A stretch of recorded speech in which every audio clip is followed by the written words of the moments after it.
हम गीता मल्लिक अहाँ सब गोटे के प्रणाम करै छी। हम एकटा अहाँ सबके घूघट दै के गीत सुनाबै छी, तखन सुनियो, सुनि कऽ लाइक कमेंट करबै, चैनल के सब्सक्राइब सेहो कऽ देबै। देखू घोघट के गहना निहारि के नैना पसारि के ना, देखू घोघट के गहना निहारि के नैना पसारि के ना।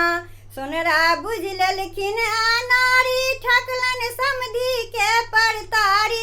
सोनरा बुझ लेलखिन अनारी, ठकलन समधी के परतारी। देलकन टीका सोना के पानी ढारी के नैना पसारी के ना, देखू घोघट के गहना निहारि के नैना पसारी के ना, देखू घोघट के गहना निहारि के नैना पसारी के ना। दूरा झोंकी नैना भारी, देलकन नथिया नकली कारी। दूरा झोंकी नैना भारी, देलकन नथिया नकली कारी। औंठी साफे पितरिया सुधारी के नैना पसारी के ना, देखू घोघट के गहना निहारि के नैना पसारी के ना, देखू घोघट के गहना निहारि के नैना पसारी के ना। चमकल देलकन पितरिया के कंगन, बुझलल शुद्ध सोन के गहना। चमकल देलकन पितरिया के कंगन, बुझलल शुद्ध सोन के गहना।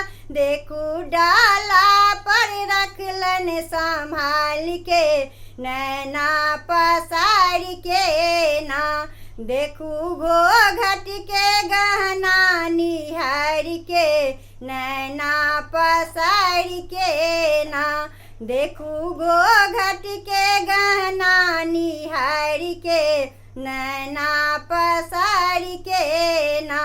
गहना 5-7 जे लैला, समधी सोझे सोझ ठकेला। गहना 5-7 जे लैला, समधी सोझे सोझ ठकेला। लेलकन नोट 1000 टका ससारी के नैना पसारी के ना, देखू घोघट के गहना निहारि के नैना पसारी के ना, देखू घोघट के गहना निहारि के नैना पसारी के ना।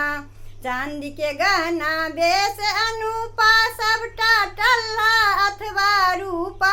चांदी के गहना बेस अनुपा, सबटा टल्ला अथवा रूपा। डर कस पाँव जे भर, देखियन कनी निहारि के नैना पसारी के ना, देखू घोघट के गहना निहारि के नैना पसारी के ना, देखू घोघट के गहना निहारि के नैना पसारी के ना। ठकलन महासेठ मरबारी, देलकन नकली सिल्के साड़ी। ठकलन महासेठ मरबारी, देलकन नकली सिल्के साड़ी। जरदा पान खुआ कमारी, जपासा मारी के नैना पसारी के ना, देखू घोघट के गहना निहारि के नैना पसारी के ना, देखू घोघट के गहना निहारि के नैना पसारी के ना। देखू रंग रंग बाजार, ठकलन समधी के माल 1000। देखू रंग रंग बाजार, ठकलन समधी के माल 1000। घोघट बरनी लिखल दामोदर सो बिचारी के नैना पसारी के ना, देखू घोघट के गहना निहार के नैना पसार के ना। देखू घोघट के गहना निहार के नैना पसार के ना। देखू घोघट के गहना निहार के नैना पसार के ना।